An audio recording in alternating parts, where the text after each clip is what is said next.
Miss Menon is Regional Publishing Manager at Emerald Publishing, where she leads the publishing program for India, Sri Lanka, Bangladesh, Nepal, Maldives, and Bhutan. Prior to joining Emerald, she was working with leading publishers like Taylor and Francis, Elsevier, and Wiley. With nearly 2 decades of experience in the publishing industry, she has seen firsthand the challenges that researchers in South Asia often face when it comes to communicating their research to the wider world. As a result, besides leading publication activities in the region she oversees, Ms. Menon is passionate about supporting researchers with sessions on research trends and understanding the publishing process better to help them make the right decision when it comes to publishing their work. This has enabled many researchers to benefit from the advantages of having their work included in respected journals and publications, which in turn allows their research to reach a wider audience. Ms. Menon, we appreciate your presence and eagerly anticipate the valuable perspectives you will bring to enrich our discourse today. The stage is now yours, and we are honored to have you with us. Please. Thank you so much, Dr. Gupta. It's a pleasure to be a part of the 74th All India Commerce Conference and to share the virtual dais with stalwarts like Professor Ajay Singh, Dr. Kuldeep Sharma, and Professor K.W. Sarvade. So, absolute honor for me. And I think we can agree that it was a concern, how do we condense so much of information for researchers in the shortest way possible, and we wanted it to be a fruitful session for all.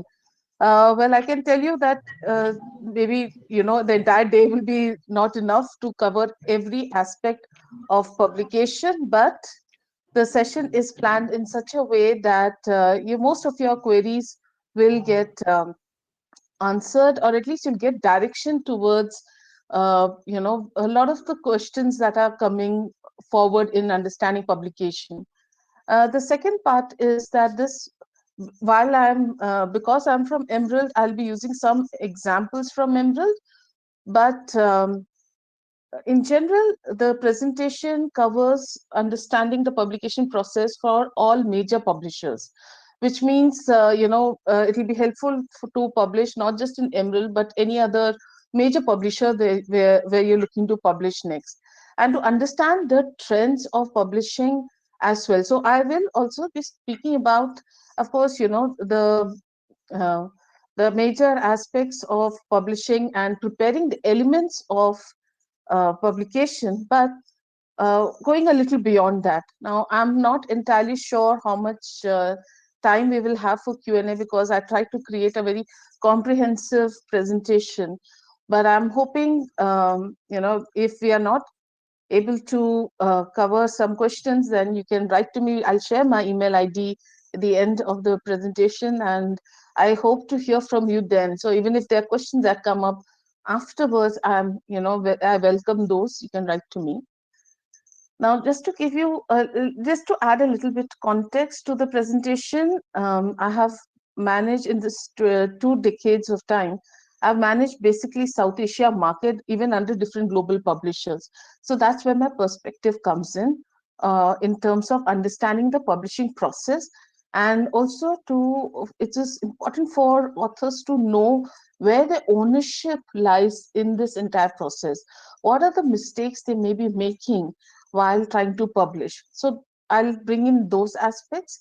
The second part is that I'm a research scholar myself, so I understand the challenges a little differently from those who are completely and only associated with publishing part of it.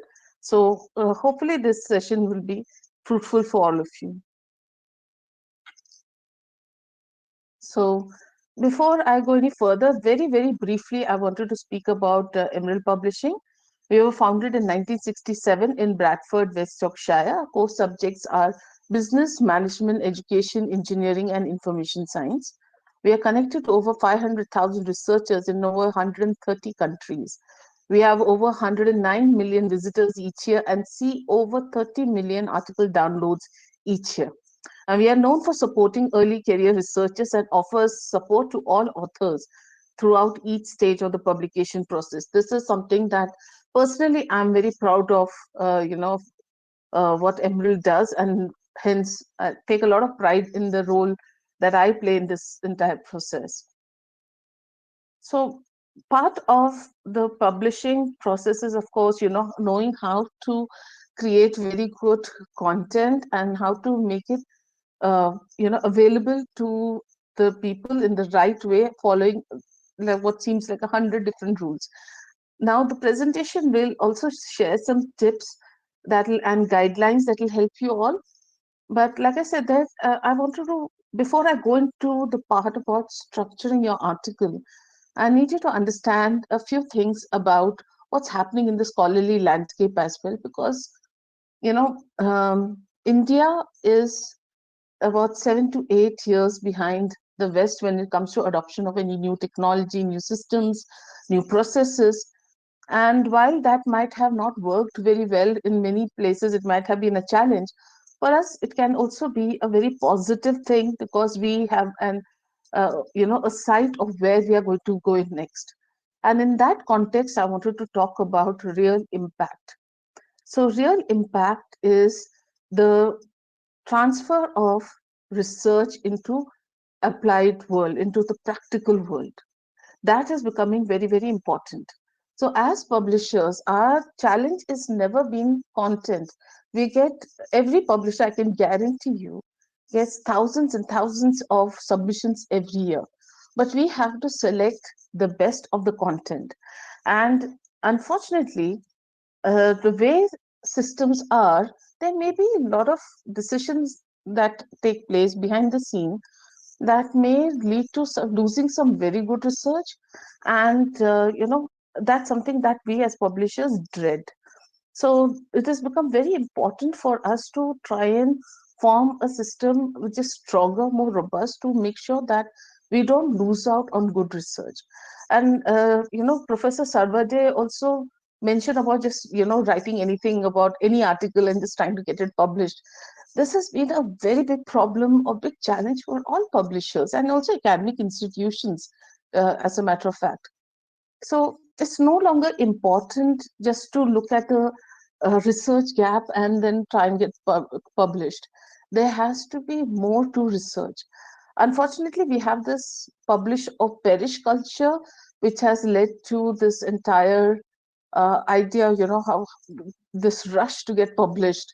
And we have probably stepped away from the real purpose of research, which is to extend knowledge, to add to the subject, to be a part of new evolutions, of new inventions, new policies being developed.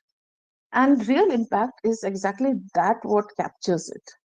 So when we talk about real impact, you'll also hear this as real world impact. Within Emerald, we call it real impact. So real impact is the provable change or the benefit of research in the real world. So we are not just talking about just publishing research. We want to know how it is going to be, how, what kind of changes are you seeing? What kind of benefits your research is going to bring to the field you're writing for? So now you see a lot of publishers are also coming up with the necessity for an impact statement at the time of submission. So the impact statement means that you have to talk about why the work submitted is important in the field, in which case you need to give a clear description of the issue or the problem that your research addresses. The second is, how does the work submitted advance the field, in which case you have to talk about the action statement that is directly referred to the problem statement you wrote in the first question. What kind of new information does your work impart to the field? So why this research gap you have identified is important. And fourth is, how does this new information impact the field? In that which case you have to talk about the benefits. Who is it going to benefit? Is it going to be an individual, a community, society, and also to the research community? Now, in some ways, we have always talked about future implications and all, but this goes a little more beyond that. This is more robust. Now, please keep in mind that why this has come is this is understanding that the way we judge quality of research is flawed. It has been flawed for many years, and this is a form of rectifying that. So right now, when we look at an article, how we judge its quality is often by how many citations it has got, how many times it has been downloaded. Whereas a large majority of us, or if everyone knows that this can be manipulated, so we are not getting the true picture of the contribution that research has done in the particular field. Secondly, there's a lot of ownership given to the journal. The journal is the platform in which your articles are going. So there's a shift away from journal metrics, which is determining that XYZ journal is better than ABC just based on certain criteria, which means that the focus is now going to be on article metrics. And that's where, again, the impact statement or the real impact of your research becomes extremely crucial. So, when we talk about research, the publishing journey, which earlier meant that you do your research, you write research, you get it peer reviewed, then it is disseminated, and then at the end you'll start looking at how many people have cited it, how many journals, how many downloads it has got, and that used to be how we gathered the information of impact. But now we say that the impact of an article, of whatever research you're going to invest your time in, has to come at the beginning. You have to be thinking on a wider scale, and you have to be thinking of the impact of your research before it goes any further. Because as I will be discussing in the slides ahead, when the impact of your research is weak or appears weak, then the chances of rejection is going to be high. So now we'll talk about how to improve the article acceptance rate and publish quicker. Now here are going to be set of tips and guidelines on how to prepare different sections, but also I'll give some insights on certain with some examples in terms of how certain things have been working so far and what changes have come. Uh, a big part of this process is you as the author yourself. There was a time when editor was the king. You Once you submit your paper, you had to wait for the editor to get back to you, and the editor or the journal might come back after a year, 2 years, and say paper is rejected. But that is no longer the case.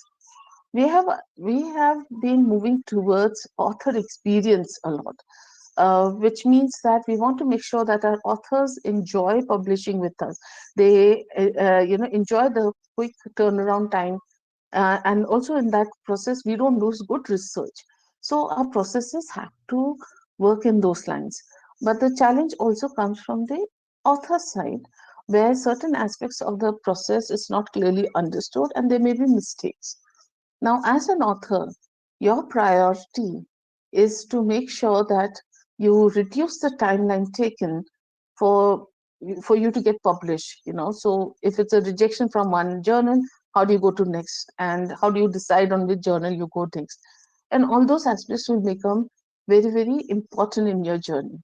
And how to improve article acceptance means there are certain steps, there's a certain sections that you need to pay particular attention to, because that's going to determine whether your paper will be processed further by a publishing house or not. So you could have written a fantastic research paper, but if it doesn't capture the attention right away, there's a very good chance that it will get rejected, and we don't want that.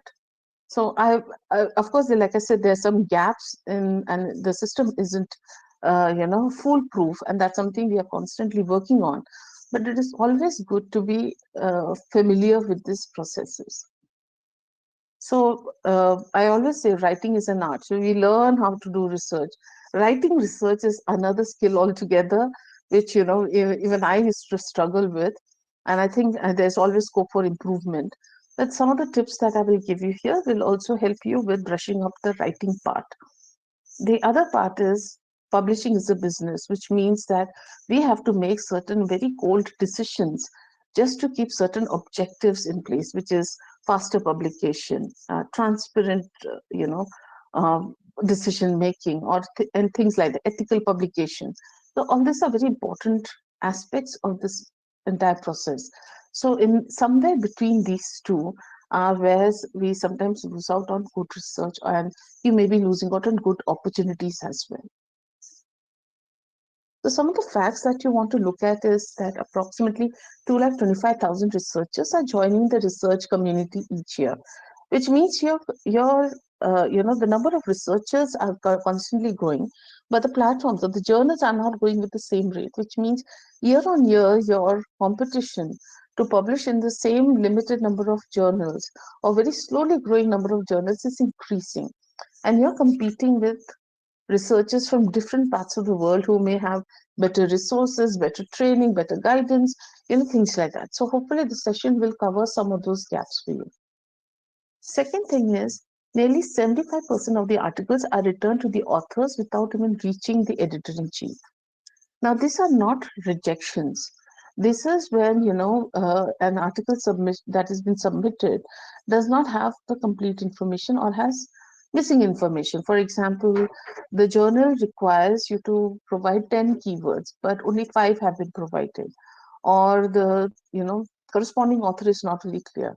So instead of providing one email address, of the corresponding author, there may be 2 email addresses given, or the email addresses of all authors is given, which makes it unclear. In such cases, the person from the publisher side, they're looking at whether these elements have been provided or not. Do they match the journal or not? They're not even looking at the content at this point. So if they don't match the journal's requirement, these papers are sent back to the authors for correct information. Now, this step alone will cost you easily 2 weeks.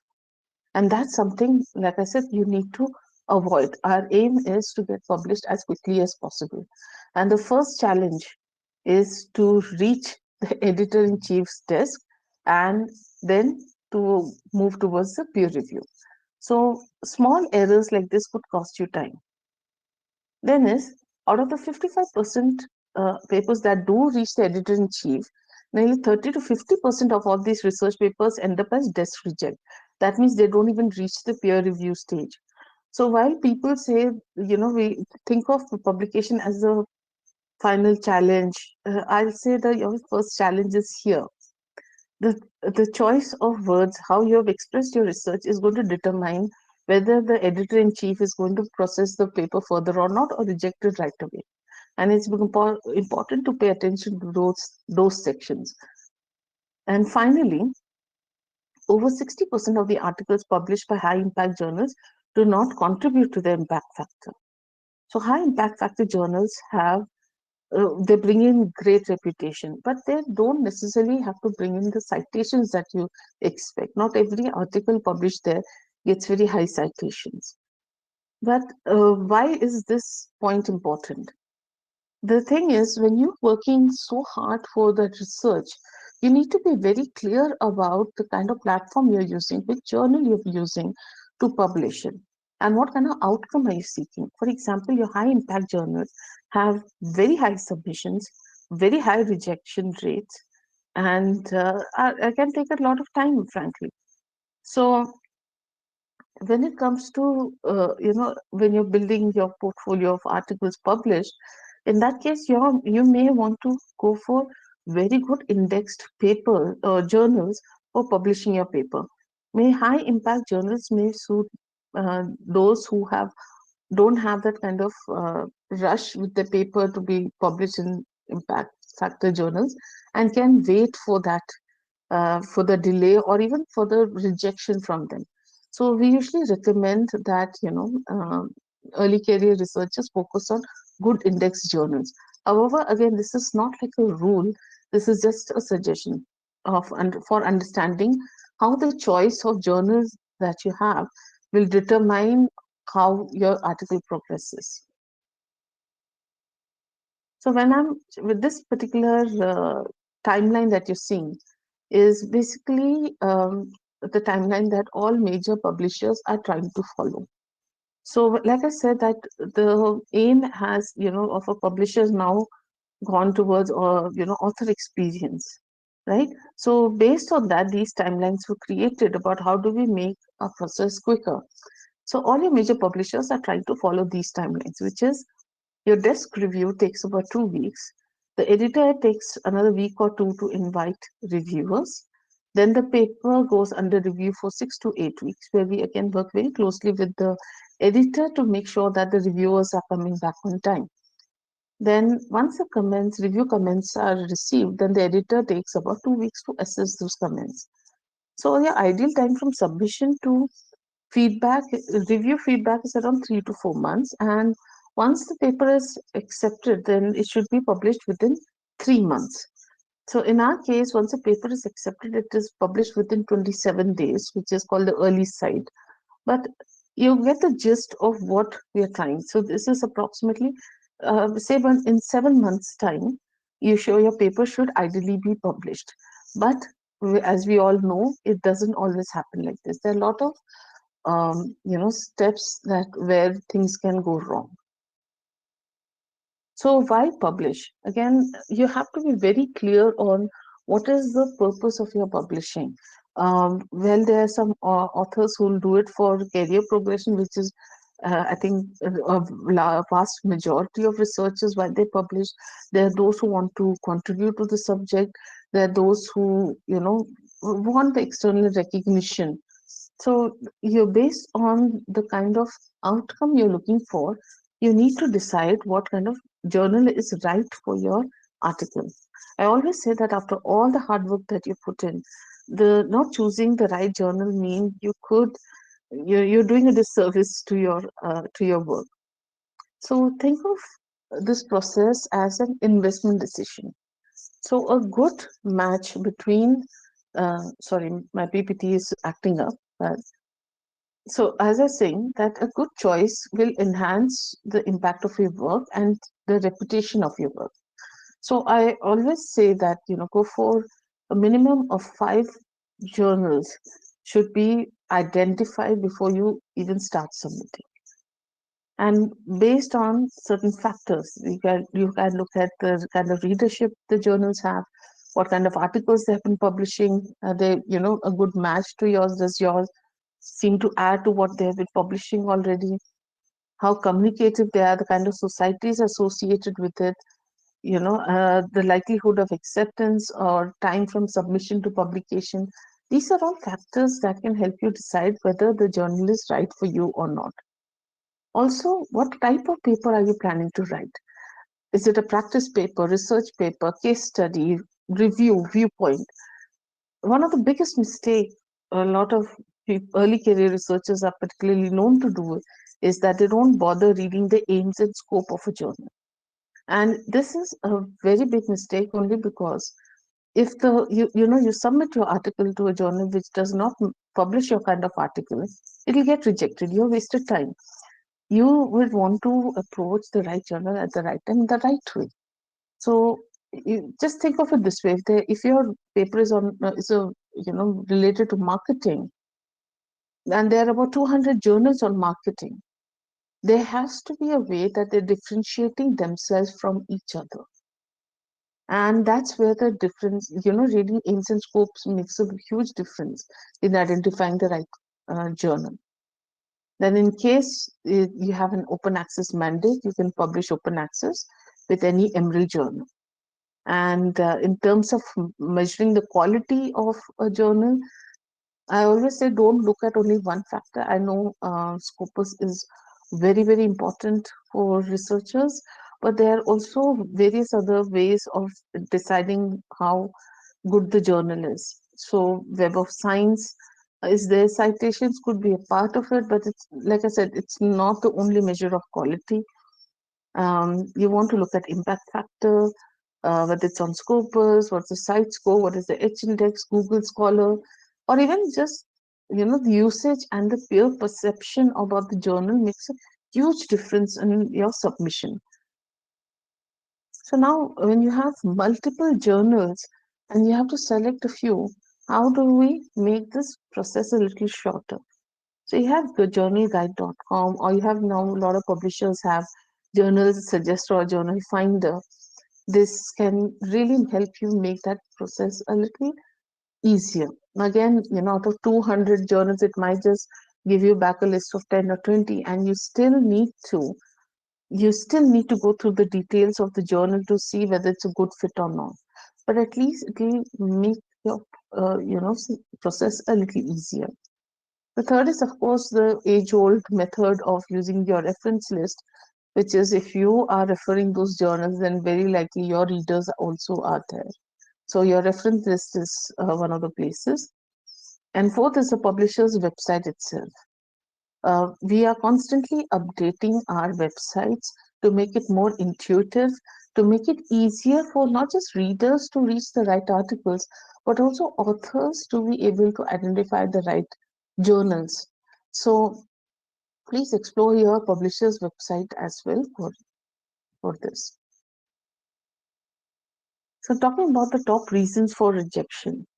So for one of the top ones is not following instructions, which is the author guidelines. Now, the most common question a lot of people have is, why do publishers even have different author guidelines? Within the same publisher, I mean, somewhere, sometimes you can rationalize that Elsevier and Sage and Emerald have different guidelines, but why within Emerald you have different guidelines for different journals? Within Elsevier, you'll see the same thing. Within TNF, Sage, it's all the same. Then why do we have different author guidelines? Another secret that I can let you in on is that over, I think, 10, 15 years ago, there was already a system that has been built that can convert any paper into the same style of any journal, which means that if I've submitted a paper, it can be, they'll change with just a click of a button, it'll take on all the style guidelines of a particular journal. Then, when we have all this system in place, why do we ask authors to follow author guidelines? Why do we put you through that process? Now, it is, many of you might have heard one of the rules of publication ethics is submit to only one journal at a time. And unfortunately, because of this publish or perish culture, or is it, it may be because of ignorance, and we have a lot of authors who submit to multiple journals at the same time. And what happens as a result is a lot of, you know, many times the journal might get a letter from the author saying that, much in advanced stages of processing, the author might write back saying, I've changed my mind, I'm withdrawing my paper, or my paper has been accepted by some other journal, so I'm withdrawing my paper. So now you need to understand, not only we as publishers incur cost for, even for every paper that we process, even the ones that get rejected, we incur cost for that. But that aside, you're also taking away the opportunity from another author, because you see, editors, if they have to get back to you on time, that means they cannot keep accepting papers. They have a limit on how many papers they can accept at a particular time, so that they get published within this 6 months or 7 month period. So you are taking away that opportunity, and you're causing this problem. And which means that we actually, as publishers, can take action. We can inform the institute, and institute can take further action or decision on how to deal with that problem. We, even among publishers, we have systems that communicate with each other. And I can give you one example of where author guidelines played a part in rejection. So one of the authors who used to publish a lot with Emerald had prepared a paper and for an Elsevier journal. And what he had done is, Emerald is known for its structured abstract. So he created a structured abstract in this particular paper while submitting to an Elsevier journal. So the minute the editor saw the paper, he's rejected it, saying that the abstract format indicates to me that this article has been submitted to an Emerald journal. So even after the author wrote formal email saying it has not been submitted elsewhere, I can confirm it, I can check with, you can check with Emerald and all, the paper got rejected. So when we see a paper that does not meet the author guidelines of the journal, it often means that it has been submitted in multiple journals. and that can lead to rejection even if it has not been submitted elsewhere. Second and the most common reason for rejection is, of course, like I mentioned, that the author has not read the aims and scope and has submitted the article to that particular journal just based on the subject area mentioned on the journal title, perhaps. So, like I said, within the same subject area, your uh, journals differentiate themselves from each other.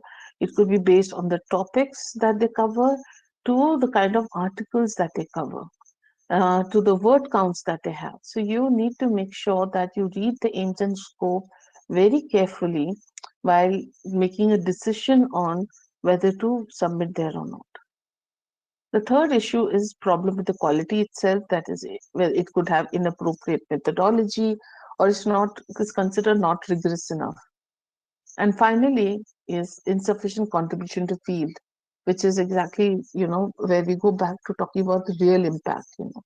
So it doesn't seem to uh, satisfy the editor's question of what are the future implications and how strong are those implications mentioned in your paper.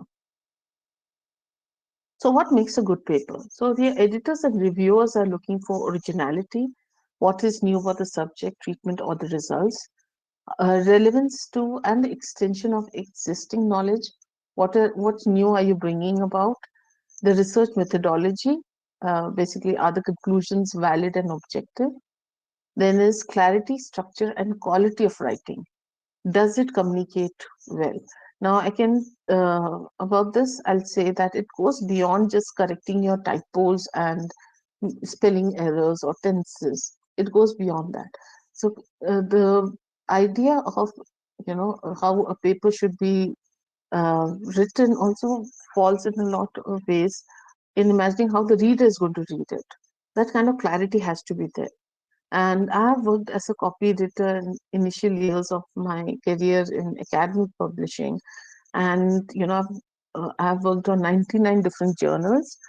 And, I would be copy editing a paper on food technology, then would be quantum physics. It could be then marine biology. Now, naturally, I'm not an expert in all these subjects, but then we were trained how to read from the reader's perspective and to catch the gaps in logic.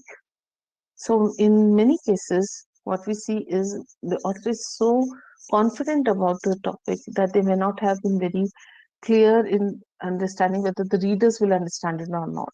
Because to the other person, that's the first time they're introduced to the topic. Again, it doesn't mean you have to use complicated research language.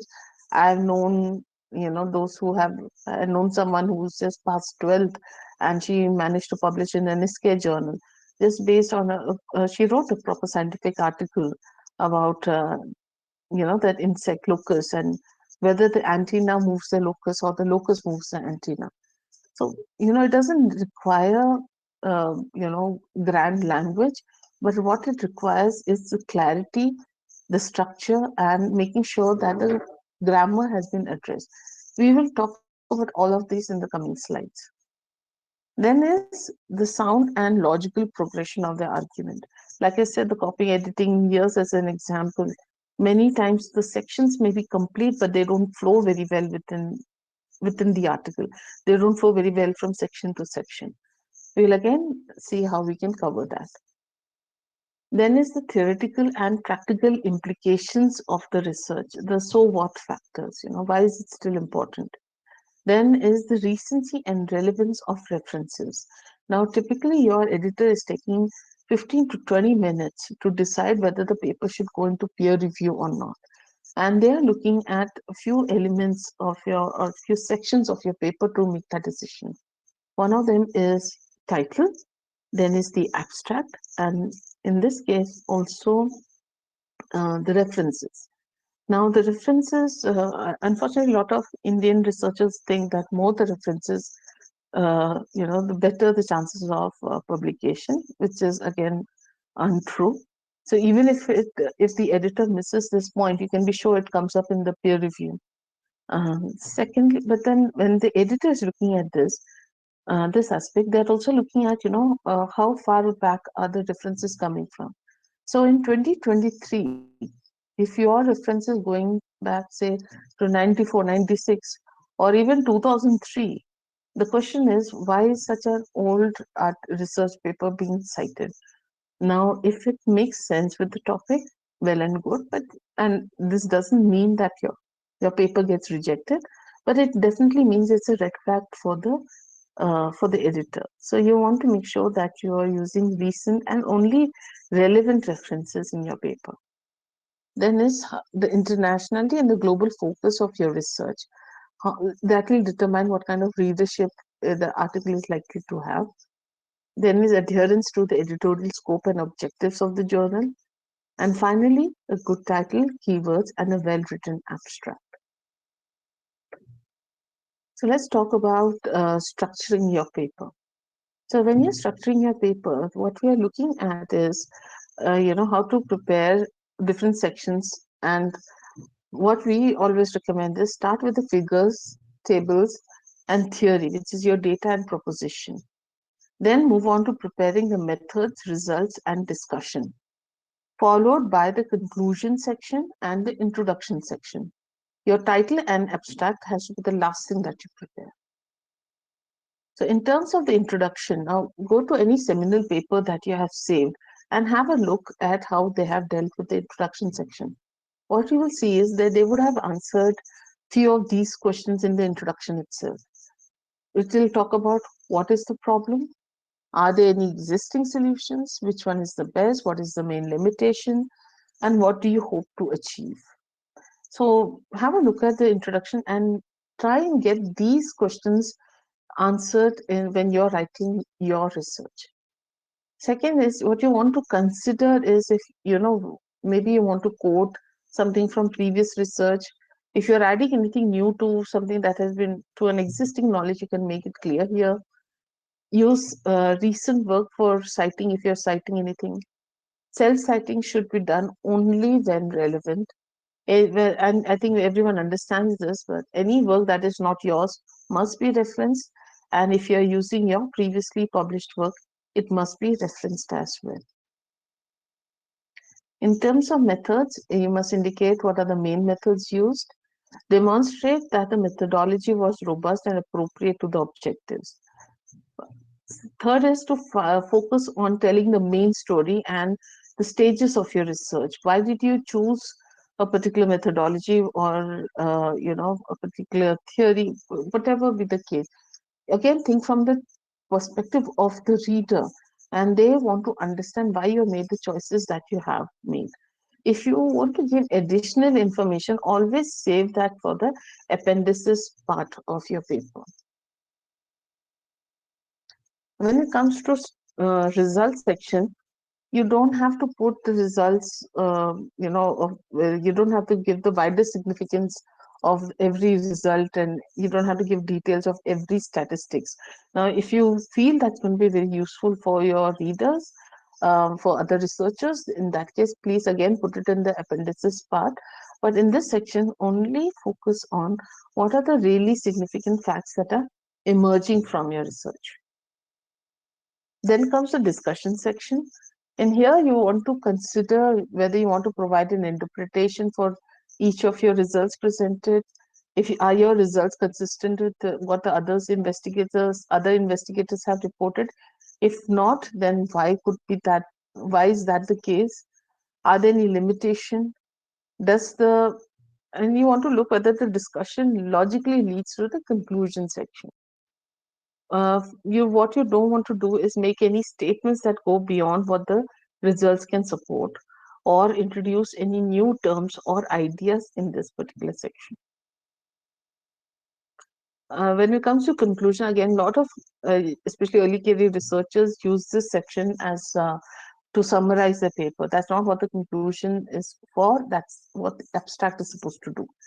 So what we want to put in your conclusion is, you want to present global and specific conclusions of your research, indicate any uses and extension of your research. If the questions we had asked during the introduction, you can, revisit them. Sorry, you can revisit those questions here. state any limitation, and state implications for further research. What you do not want to do is do not summarize the paper. Like I mentioned, the abstract is for this. Do not start any new topic or introduce any new material. Do not make any obvious statements, and at no point you must contradict yourself. Now, I had already spoken about research communicating well. A part of that is to make sure that at your end you have worked on correcting the grammar, spelling, and punctuation, any flow and transition or sense problem, any unintended typos that may be there, the accuracy of any mathematical or statistical content. Your references need to be complete and accurate as well. And you may have to make sure that even the abbreviations or the expanded forms of the words are consistently used throughout your manuscript. You must, if you know your common mistakes, you must address them. And we all know by now that spell checkers can be helpful, but you can't rely on them completely. But it's always good to have someone else to look at your paper, read, and find any corrections that need to be made. Now, again, this when there's a lot of grammatical errors, there are a lot of typos, it's definitely very off-putting for the editor and the reviewers, because then they'll have to struggle double hard to make sure that they're reading correctly, right? So it is always better to take care of this at your end before submission. It all definitely gives a better impression on the editors. They also feel a little more confident about proceeding with the paper. Now, when you want to get this editing done, proofreading, if you're looking for outside services, of course, there are a lot of local editing services that are available in India. However, I would always say that you might want to look at the editing services of the publisher that you're publishing with. Many times we get, special rates for Indian authors. So our prices are brought down low. But why it is important to consider them first is because they'll keep your research free. Because we have heard some cases of papers being leaked or research being leaked when they were with someone of the local editing services. So you want to avoid that kind of an issue. So I'll say always check with your publisher on what editing services that they have and what how much it will be charged. Again, it doesn't have to be the complete paper. It could be particular sections that you're dealing with, or only the language part needs to be looked at, or grammar has to be looked at. So there are different rates for such services. So please look into that first with the publisher. Now, when I spoke about the different sections of the paper, there are certain elements I purposely left out because they are the ones that have to do with the discoverability of an article. So the three segments of your paper that have the potential to significantly impact your chances of getting published, read, and cited are your keywords, your title, and your abstract. So when it comes to keywords, your we use search engine optimization, all the major publishers are doing the same. And that's so that our papers have the best chances of getting discovered when somebody just goes to Google or goes to their, library and is looking for papers, right? So strong keywords becomes very, very important. Your indexing and abstracting age services also classify papers according to keywords, which means having the right keyword becomes crucial even in that case. So list down the terms and phrases that are used repeatedly in text. You will want to look at the variants of the term or phrase and choose which one is the best. Include common abbreviations of the terms. And one of the ways to check whether the keywords are good for your paper or not is to put it in the search engine, and just do a Google search and see what kind of papers that are coming in. Now within Emerald, you'll find, and there could be other publishers as well. When you go into the submission site, you will see that you don't have to provide the keywords. You may have to select from a drop down based on the topics that the journal covers. Now that makes it a lot easier because these are already predetermined keywords, and if your article is the right match to the journal, you'll use those keywords as well. But in case you come across a situation where the keywords and the keywords that you want are not there in the list, you can definitely write to the editor saying these are the keywords that I think are more relevant to my paper, but uh, it's not showing up on your site. So you can definitely raise that awareness, and it could be added to the submission platform. Then, in terms of title, again, a strong title makes a lot of difference whether people will read further or not. So, if you look at your own behavior when searching for papers, when you type in the keywords, which is certain words that will bring up results that you're looking for or papers that you're looking for, it might it definitely means that your keywords have to be in the title, right? But also that based on the title, you're going to decide very, very quickly whether the article is something you want to read further or not. So once you're okay with the title, you're likely to move to the abstract, right? And only if these two criteria are met, in that case, you'll probably go and download the paper or even purchase the paper, as the case may be. So having a strong title becomes very important in the discoverability of your article. So when it comes to preparing a strong title, one of the methods which I'm using here or showcasing is on a medical journal, medical article actually. So here what's happened is the author is asking the questions: what is my paper about? What techniques or designs were used? Who or what is studied? And what were the results? Now, based on that, the author has prepared the answers. My paper studies whether X therapy improves the cognitive function of patients suffering from dementia. What techniques or designs were used? It was a randomized trial. Who or what is being studied? I studied 40 cases from 6 cities in Japan. What were the results? There was an improvement in the cognitive function of the patients. So, based on these answers, the author was able to identify the following keywords, which is X therapy, randomized trial, dementia, 6 Japanese cities, 40 cases, improved cognitive function. So now you have your keywords, and these words are going to help you prepare a strong title. So what the author has done is he built a sentence using these keywords, which will explain what the study is about. So this study is a randomized trial that investigates whether X therapy improved cognitive function in 40 dementia patients from 6 cities in Japan. It reports improved cognitive function. Now that's 28 words. Your ideal title length has to be 11 to 12. There are few cases where even shorter titles have worked very well, or even longer titles have been allowed. But your ideal length that you're looking for is 11 to 12 words. So now that there are 28 words in this particular sentence, the author deleted all redundant and repetitive words. For example, study of, investigates, and then linked the remaining words. So this study is a randomized trial that investigates whether X therapy improved cognitive function in 40 dementia patients from 6 cities in Japan. It's still good, explains what the paper is about, but it's 23 words.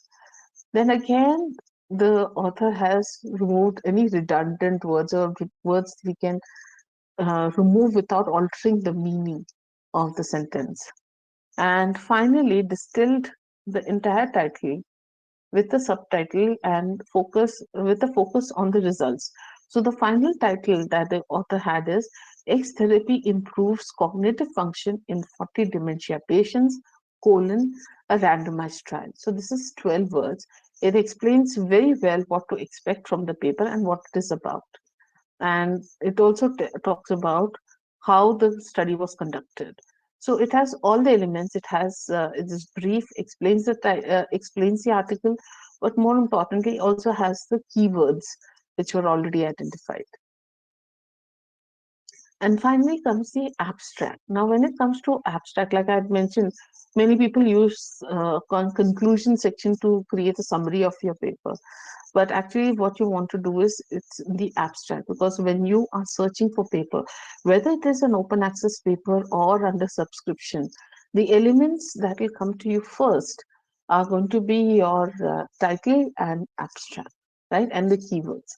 So these are the three things that are likely to pop up when you look at any paper. So your abstract becomes extremely important. This is also the section that the editor reads to understand what your paper is about and whether it should go into peer review or not. So to write, like I said, you must write your title and abstract at the very end after every other section has been prepared. So now when you sit down to write your abstract, you ask yourself the question, what problem are you trying to solve and what motivated you to do so? So here you look at the introduction and conclusion section, the section that you've already prepared, right? Then how did you go about achieving your objectives? Here you'll want to refer to the method section and look at the results section for your major results, right? And what are the implications of your findings? Now, this is where you take the sentences you prepared in the first two questions and prepare them into a one single paragraph in the same sequence as what your article is supposed to be, which is introduction, methods, results, and conclusion. So this will definitely give you a very concise and form of what your article is about. Here again, you will need to remove any redundant words, repetitive words. See where you can contract it, make it more concise because journal specific usually need somewhere between 100 to 300 words. This is again journal specific.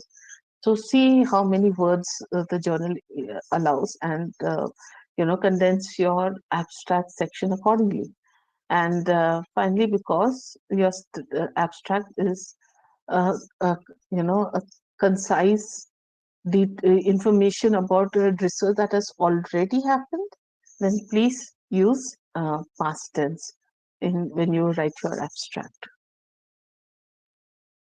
Now, this is one of the processes that you know a lot of authors dread, and rightly so. It can be very frustrating. So there was a study that we did. We wanted to understand authors' behavior when they get a request for revision. And what we realized is that with every request for revision, about 10% of the papers were withdrawn by the authors. And what I wanted to tell you is that when it comes to a request for revision, it is good news. No editor or publishing house wants to spend time on a paper that they don't see some kind of promise from it, or they don't see any merit in it. They're not going to waste their time on that. So if you are in the review cycle, it's great news. It, even the best of papers have gone for revision at least once.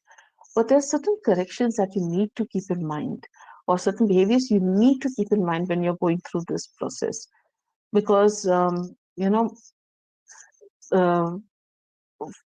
where a few years back, I had spoken to editors of different international journals.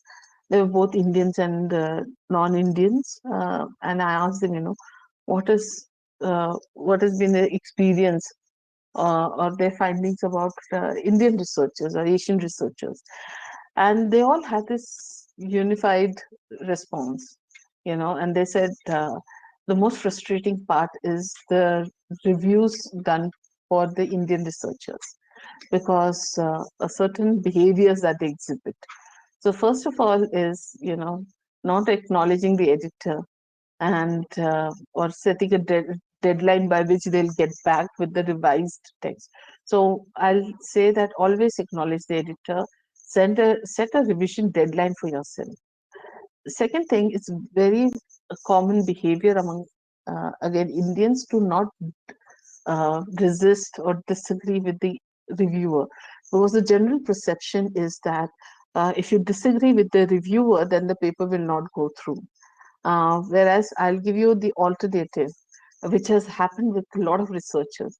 They keep agreeing with the reviewer, keep making changes till the time the paper stops being about that particular research, it loses its focus, and then it gets rejected after multiple rounds. So it is important that when you get a comment from the reviewer that you do not agree with, for example, XYZ point is not clear or it's not mentioned, the first thing you need to do is look at your own paper and say, because you know that you've already mentioned it. So have you not mentioned it enough? It could have been that the reviewer missed it. It's quite possible they make mistakes too. Or do you think there is some merit to what the reviewer's comment was? And if you want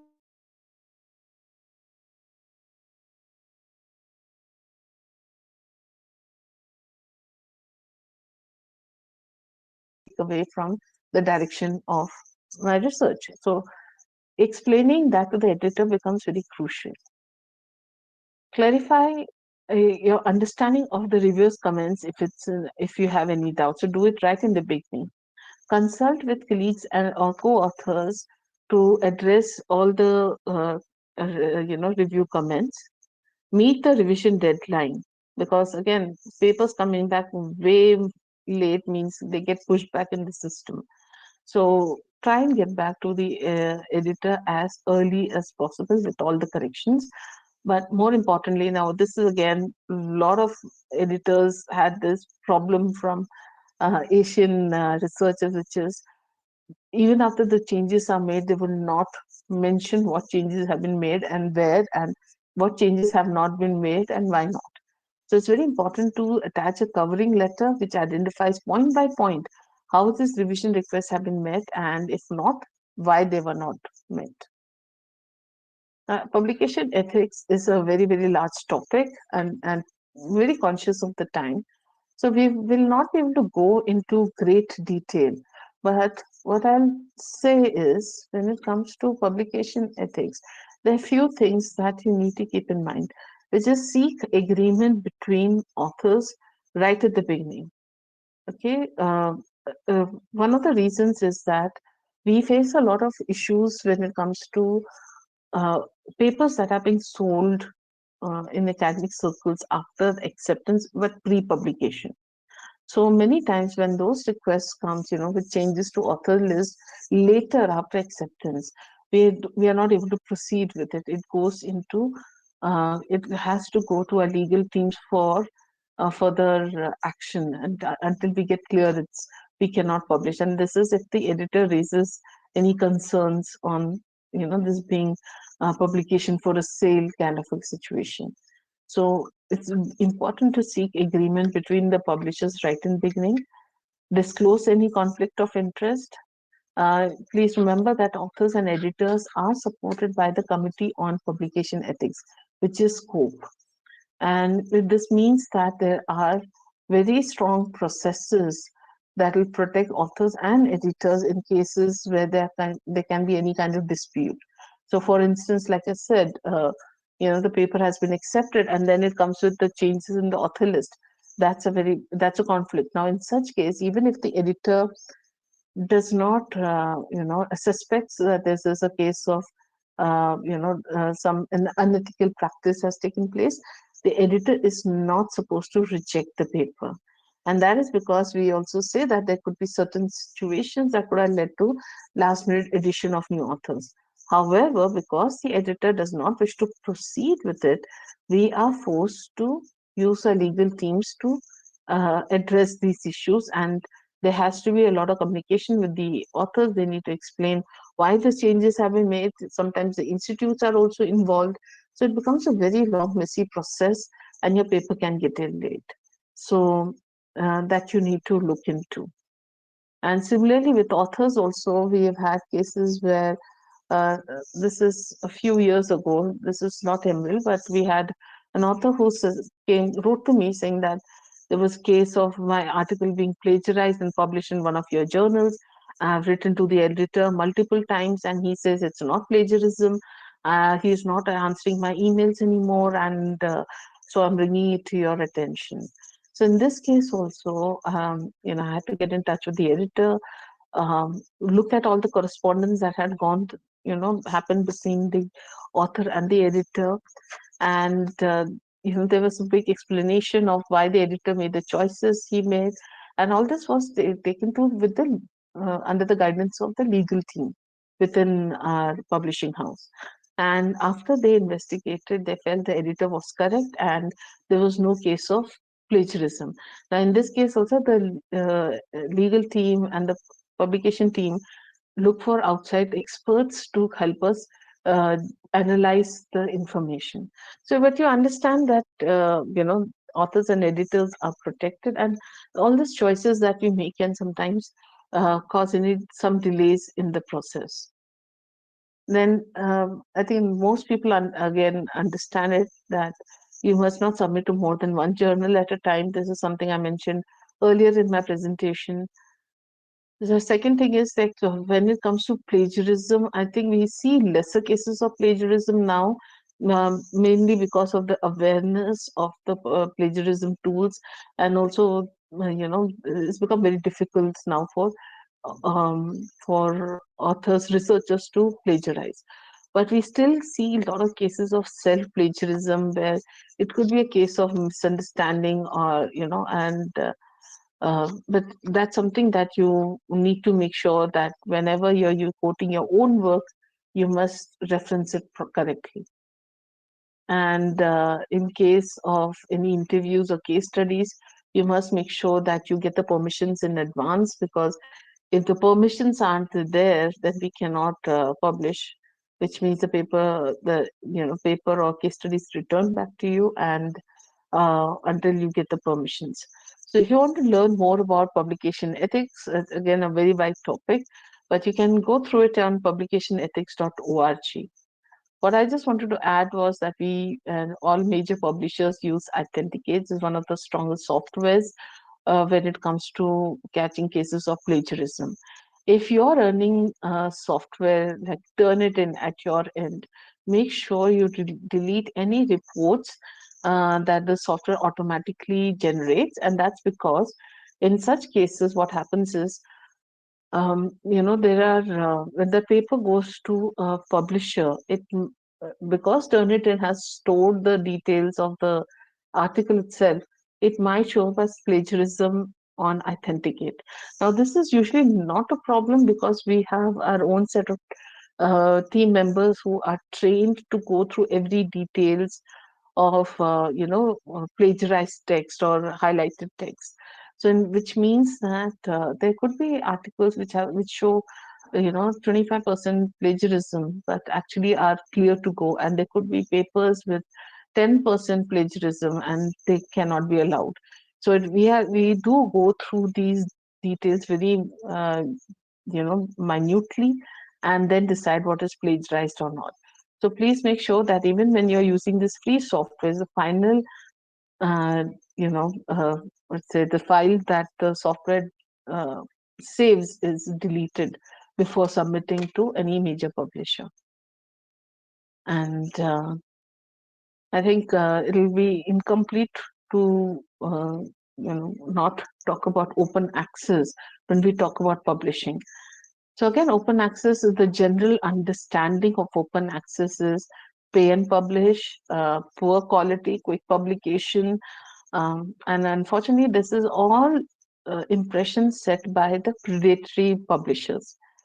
So when it comes to open access, yes, there are models that ask for article processing charges, but they do not compromise on the processes in terms of reviews and editorial processes that are there in any kind of closed journal.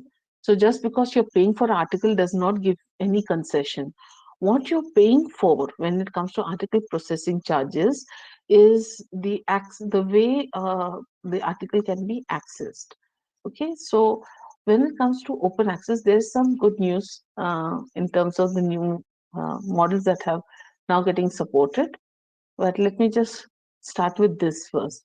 So you'll find very similar offerings with other publishers also, but we publish open access books, and we have, of course, we have monographs, handbooks, short forms, and any professional content now that can be made open access as well. Within open access journals, we have 300 plus titles which have the option to publish cold open access. Now, and understand there's a lot of confusion about the different kinds of open accesses. So let me, and we as in Emerald are digital first publishers, which means we are great supporters of open access and making research free and available to researchers. Of course, we are in the transition. We are, all major publishers are transitioning from completely subscription based publishing models to open access. But even in those terms, we are ahead of the curve from many of our competitors. For instance, when it comes to green open access means your pre-accepted version is uploaded to the institutional repository. So, sorry, pre-publication version is uploaded to the institutional repository because of the mandate of the institute, perhaps. Now, when you upload it into the institutional repository, usually the publisher puts an embargo period of, say, 12 to 24 months. That means you cannot share that version of research paper with anyone. However, within Emerald, we have zero embargo period. So, which means while your article is getting processed and is being published, you can start promoting your and start sharing your research paper once it has been put into an institutional repository. The second is hybrid. Again, technically speaking, all your major publishers are open access because of this particular model. So hybrid means all your closed journals allow authors to make their articles open access on additional charges. Uh, on charges, article processing charge. So the APC. So, for example, if the particular issue publishes 10 articles, but you have paid the publisher to make your article open access, in that case, 9 articles would require, either you need to be subscribing to the journal to access it, or you have to pay for the article. So 9 articles are under closed model, whereas your article, because you're paid article processing charge, that's going to be open to all. So this is an option that we give within our journals, and that's something authors can choose to take or not. Again, this does not determine whether the paper is going to be accepted or not. And third is your fully gold open access. We have recently launched 4 new gold open access. We already had 2. In gold open access, it's a very simple and clear cut form that if your paper gets accepted, you have to pay article processing charges. So currently, 4 new journals are have a heavy focus on sustainability, and there are going to be no article processing charges till I think 30th of June 2024. So you might want to check that out on our website.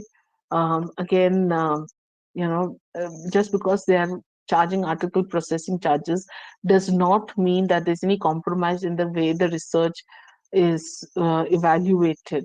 So it doesn't compromise on any of the steps, doesn't hurry up the process anymore either. So it's just you're just paying for the kind of wide dissemination that open access can give for your article and the kind of wide visibility it can get. And finally, is a model that I'm personally very, very fond of. And I think this solves the question, the problem of predatory journals, because right now predatory journals aim on taking advantage of researchers who may not know how to identify genuine journals. And for a set of money, for a bit of money, they are ready to technically publish your paper, but they don't do anything to help disseminate your paper. But and the largest victims of open access, this predatory publishers, is from India. So our Asian countries, especially, are biggest victims because of, again, the publish and perish culture, lack of understanding of open access, and things like that. So here we have platinum open access, or it's also known as diamond open access or sponsored journals. So within Emerald, we use the term platinum open access. In this case, these journals are sponsored by the institute, which means that the author does not have to pay at any point of time for publishing open access in this journal. It goes through the same way of processing, but at no point of time the author has to pay. So within this, if you go to, the easiest way to reach the site would be, if you do a quick Google search, right, EPS plus Emerald. EPS is the service through which we publish Platinum Open Access Journal. It's called the Emerald Publishing Services. So as soon as you do a quick Google search, you'll see Platinum Open Access and the list of the journals. So we have 75 plus journals, out of which nine and nine are from India and Sri Lanka, and there are more coming, early next year. And finally, it's about making your article discoverable. Now, when it comes to publishing your article, you have done a great job. You've got a fantastic publisher, your good journal, and everything's going great. Now, it's very important to remember that your publisher can take your research to far corners of the earth. But some of the most impactful, uh, readers are going to be the ones who are around you in your own network, and you want to make sure that you reach out to them as well. Now, one of the things that I would always recommend now, if you can see the link here, it's called info.growkudos.com. I recommend everyone just please go and visit this site, explore it. It's a free website, and it's a multi-publisher platform that helps researchers to undertake more outreach around the work and also understand the impact of your research that is published. So it's a one place for researchers to explain, share, and measure impact. Like I said, it's multi-publisher, so one account will be sufficient for you, irrespective of who you publish with. You could be publishing with Sage, then followed by Taylor and Francis, then Emerald. It doesn't matter. You can use the same account for all your papers. And what it does is it gives you key metrics from a lot of different providers, which gives you an insight on what is effective, where your general readers are, where your network is very strong. I'll show this, of course, in the next few slides. But what you've seen is even small efforts have led to very wide visibility of research, with an average of 23% increase in downloads is what we've seen. We already have over 10,000 authors registered with Kudos, and I will recommend you explore this site as well. So when it comes to using Kudos, there are three very easy steps to it. The first one is explain the research. So explaining in your own words brings in the personal perspective to your paper. So explain what your research is about. You can link resources to add more to the context of what your paper is about. Okay, so this is basically explaining to your research to a friend, with instead of writing in scholarly language that you would do for more formal setting. The second is sharing about your research. Now, I've seen far too many cases of screenshots of paper being shared on LinkedIn, saying my paper is being published or has been published, and all that is great. But how many people are going to remember it? How many people are going to, more importantly, go and explore your paper and try to read your more about it? So nobody's going to the publisher site once they come across a post like that on LinkedIn. Then, of course, congratulations and recognition. But what I'll say is sharing it on your various networking site platforms becomes important to reach out to the people, but also sharing it correctly. Now, not every one of us is savvy with all the platforms. We are not always comfortable, and even then you have 110 things to look at, whether it's at the rate hash, where do you have to use at the rate, or where do you have to use hashtags. Twitter has its own challenges with limited word count and things like that. So you can actually link your social media sites to Kudos, and that'll make it easy for you to share the update about your research paper in just a click of a button. So one of them is this example of Professor Nikhilesh Dholakia, where his paper Postmodernism and Marketing. You can see in such a easy way it is showing the post, and you just click and it will go to the easy explanation of what the paper is about. So that's how it links your research and gets the word out more effectively. And finally is measuring the research. So when you do this, upload your details on Kudos and start promoting your article on Kudos, what it does is it measures the number of times it has been shared, the clicks you have get on shares, how many times it has been viewed on Kudos, what are the click-throughs to read publication, and I'll speak about the Allmetrics score in just a second. But it also gives you Web of Science cited, how many times it has been cited. And what you can see is in that little yellow box is on 16th September 2015, this researcher has updated information about his research via Facebook, via Twitter, and LinkedIn. And you can see that there are 5 referrals on Facebook, Twitter has 11, and LinkedIn has 12. So you get an idea of where your majority of a network is and where you need to put in more effort. So that's kind of insight that comes. When it comes to all metric score, that little colorful ball that you see, not many people will be familiar with it, but all metrics comes as a result of understanding that not all research, this research, the validity of research does not end with its publication or citation in a journal. What we want to see is where else it is goes, whether it is if it is mentioned in a newspaper, for instance, when it is something that has been shared on a social media site. So it still works. It still goes out to people. Your article say about a particular new virus living in the air. It might be going in Facebook as a small post, but it is research. So what happens in such cases is also all metrics is capturing all that information and giving you a score. So if your paper is getting published, it's getting cited, sorry, is getting cited then in a journal, in that case, you'll get 2 points. But if it is getting cited on, say, Facebook, then it is 0.25. It's getting coming in a newspaper, then it's 1 point. So, so it captures the overall impact of your research article. Now, we have started rolling out Allmetrics scores for the journals at the time being. And so the impact of the journal can be seen. You can see how strong it is growing based on the articles it is accepting. But like I mentioned in the very beginning, we are moving away from the journal metrics and moving to more article level metrics. So the next stage that we are expecting is to have all metric scores on individual articles. So it's very important, like I said, to keep in mind the impact of your research right in the beginning before you even start working on your paper.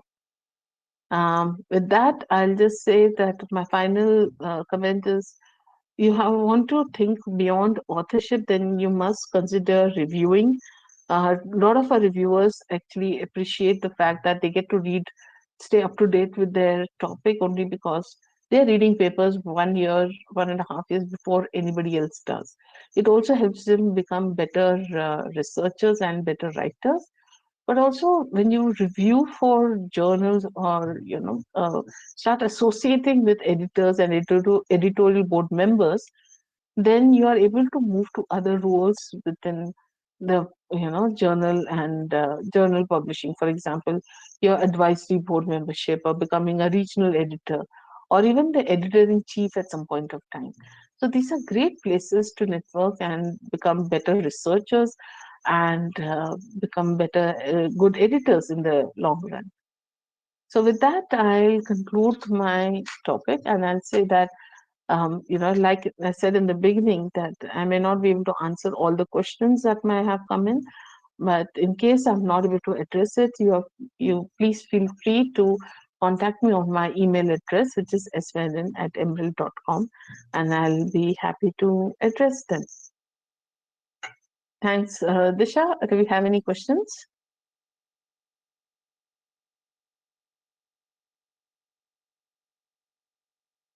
Mm, I'm on mute. Yes, we do have a few questions. So the first question is how to improve the citation of the articles.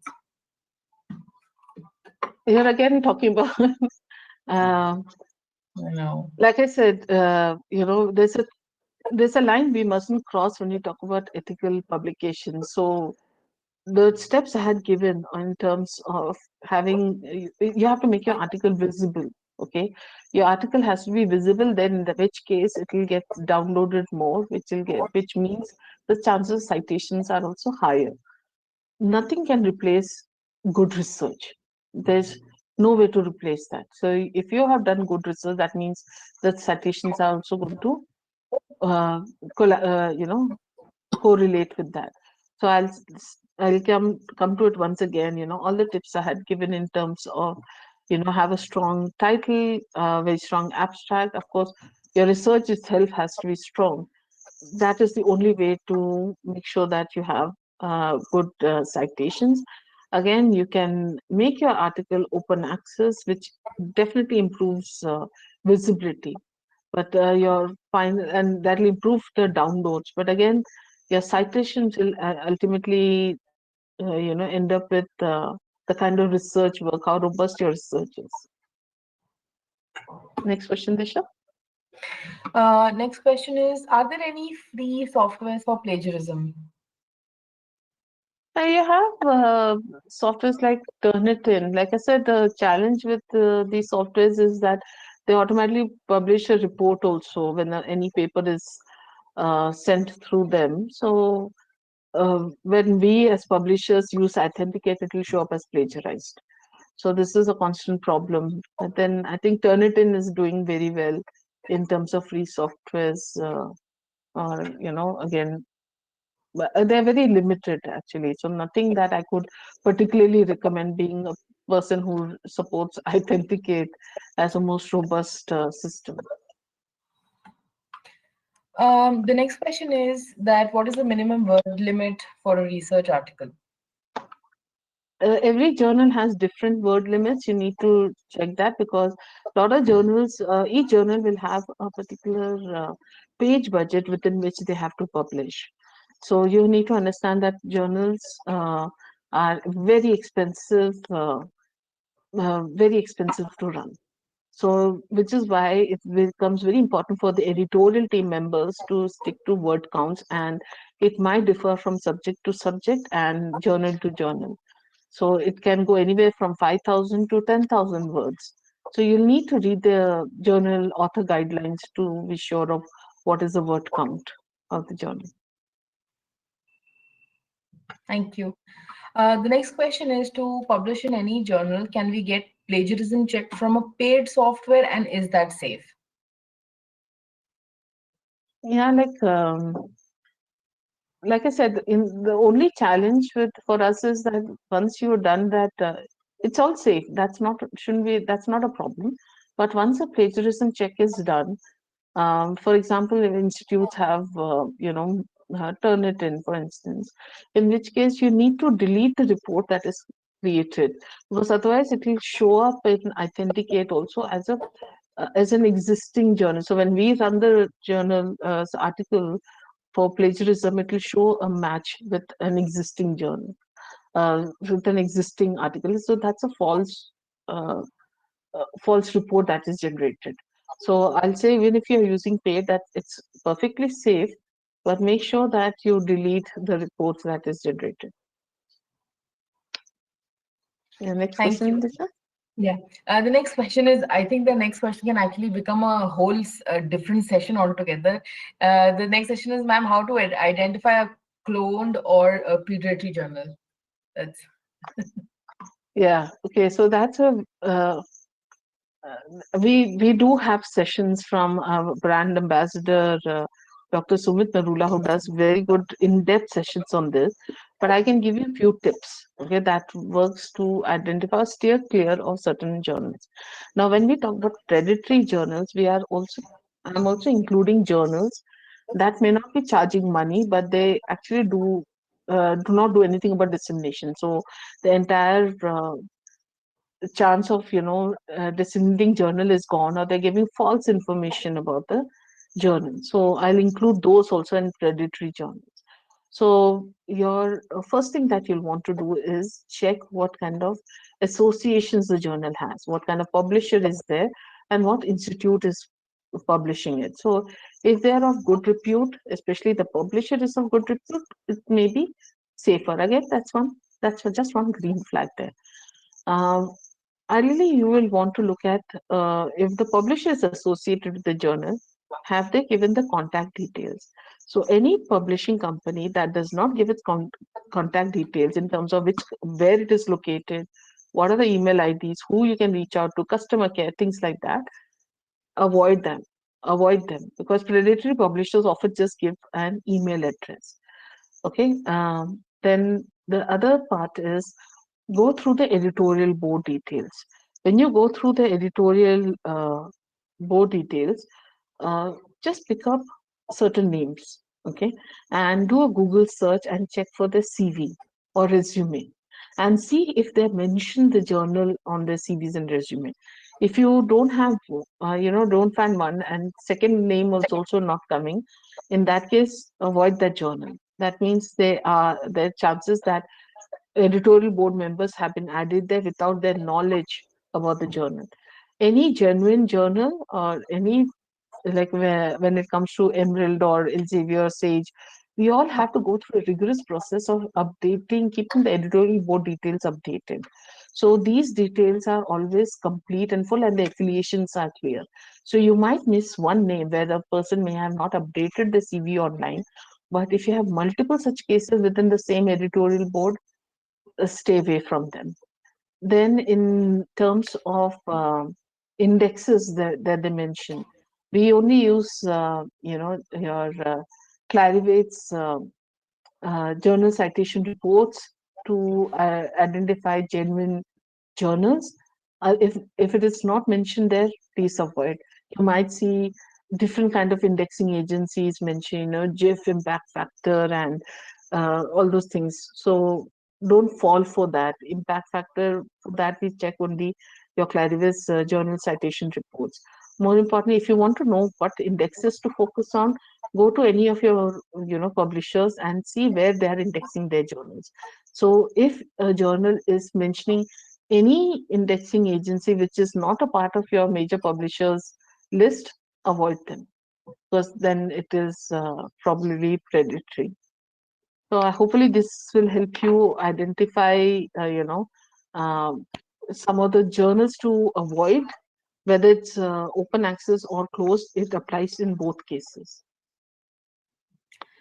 Thank you so much. I have two very quick questions. I know that the time is up, but there's one question I want to mention. Someone is asking for a UGC care list, publication list, or any UGC paper publication links. I have to say that Emerald has 310 journals. Out of those 310 journals, 298 are already indexed in Scopus.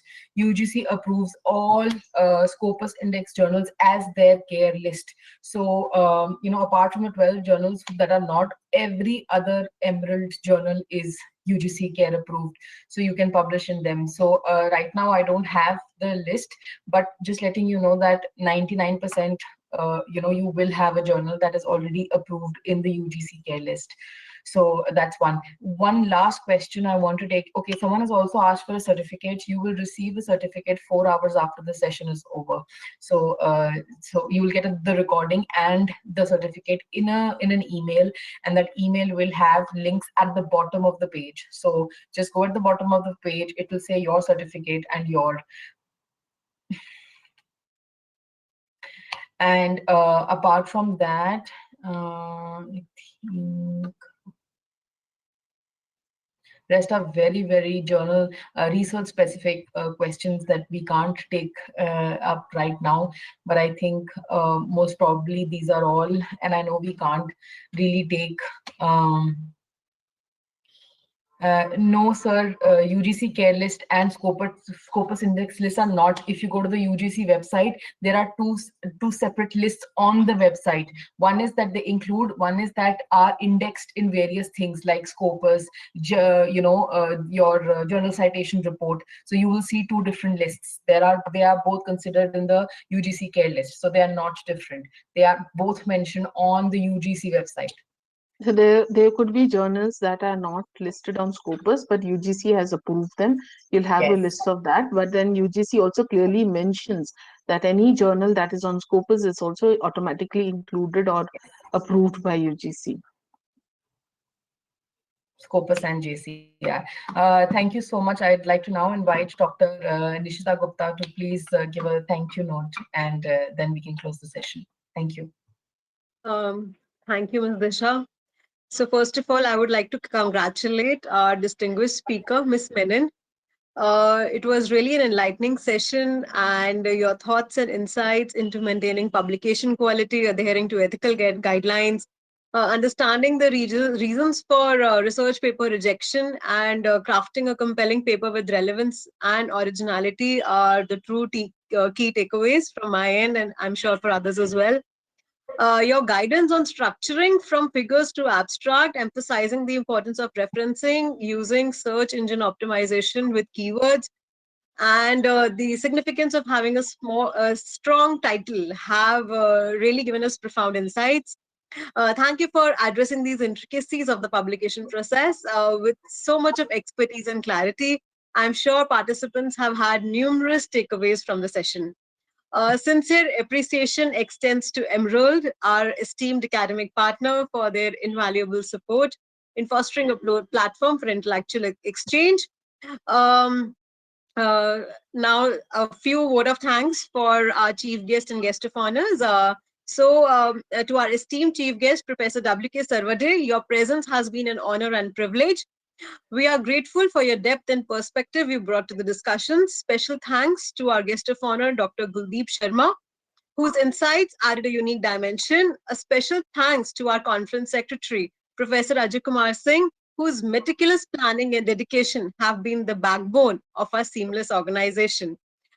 Heartfelt thanks to Department of Commerce, University of Delhi, and the Indian Commerce Association for their invaluable opportunity to organize these sessions. Gratitude to Ms. Disha for exceptional coordination and assistance. Your efforts are truly appreciated. Heartfelt thanks to each of the participants for your active engagement. Your questions and active contributions have not only enriched the discussions, but they have also showcased the diversity of perspectives. Last but not the least, a true nod of appreciation to the technology, which has been a silent collaborator. So thank you for being the vibrant threads in fabricating today's event. Thank you so much. Thank you, Dr. Nishita Gupta, because I don't think all of this would have been possible without you. So thank you so much for coordinating with me. Thank you. Thank you. It was a All right. pleasure, Professor Singh and Dr. Gupta. It was a pleasure being a part of your conference, and thank you so much for having us here. Thank you very much, Sangeeta Menonji. You have done an amazing job, and we would not leave it here. We would like to have more sessions with Emerald as academic partner, not only for 74 AICC pre, during, and post, but also with Indian Commerce Association on a long-term basis. Thank you very much. Thank you. Thank you. Thank you, sir. All right. Thank you. Thank you, Dr. Gupta. Bye-bye. Thank you. Thank you.